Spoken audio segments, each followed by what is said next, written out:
The Rural Metro Fire Department in Arizona charged the Purcell family almost $20,000 for putting out a fire at their house. Get this, after the house had already burned down. So why was it so much money? Why was it so expensive? Well, again, it's a private fire department. Listen. In August, Justin Purcell's home in Surprise, Arizona caught fire. As reported by KSAZ Fox 10, by the time he arrived home with his family, firefighters were losing the battle to save the home from being destroyed. It's definitely a shocker, you know, when you come back and your house is gone. But Justin was in for another shock when 2 weeks later he received a bill totaling a whopping $19,825 from Rural Metro Fire Department, a private fire protection company that provides services to unincorporated communities. It was a shocker when we got that. Justin reviewed the itemized bill and it listed a charge of $1,500 per truck per hour and a significant cost for the 3 firefighters in each of the 2 trucks on the scene. They were paying the firefighters $150 an hour, and there were several of them. Colin Williams, Public Information Officer for Rural Metro, defends the charges, saying the rates are fair, adding, "Those numbers are set based on 65 years of tradition, buying equipment, training, operating a fire service." Colin went on to explain Rural Metro's role in this firefight. In this case, the firefighters responded. They did receive mutual aid from other departments. Once the fire is knocked down and brought under control, Rural Metro units then provide the overhaul and do essentially the mop-up, if you will.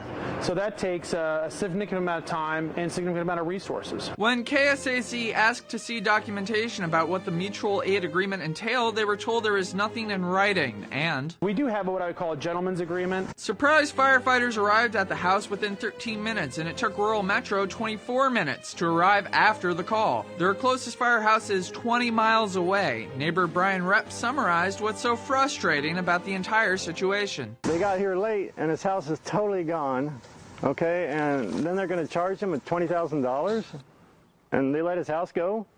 I don't think that's right at all. Look, this is the culture and the crisis of privatization at work. I want to be clear. Not everything should be run by the government. That should be fairly obvious. But by the same token, not everything should be run by the private sector and should be capitalist. This is a perfect example of something that needs to be public, needs to be funded by the commons. Now, here's the important part.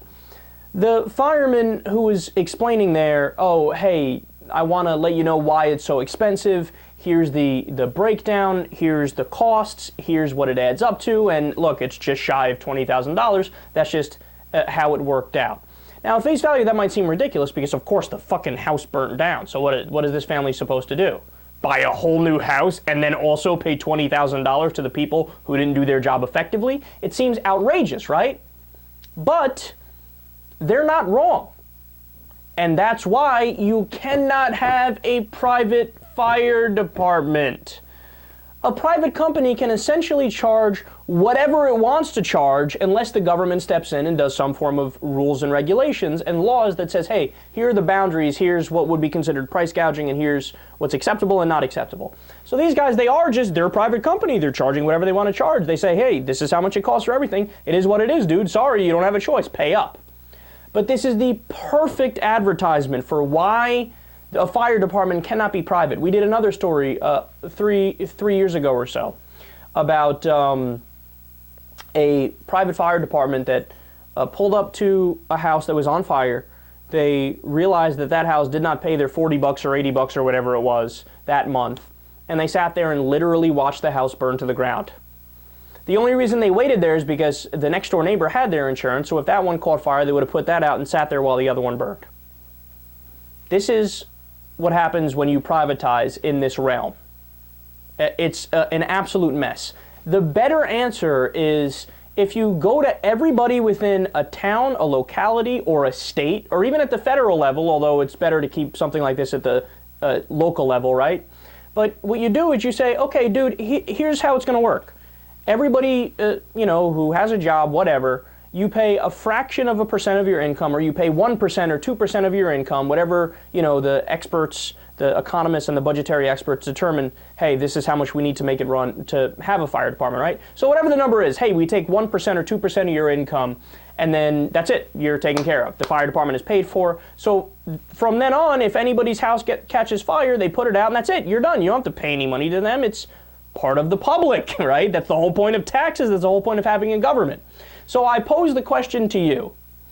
Would you rather live in a system where your house burns to the ground and you owe $20,000 anyway, or would you rather live in a system where they take 1%, 2% of everybody's income, and then when your house catches fire, it's all taken care of?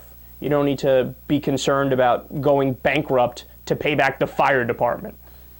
I think it's pretty clear which one of those two systems makes more sense.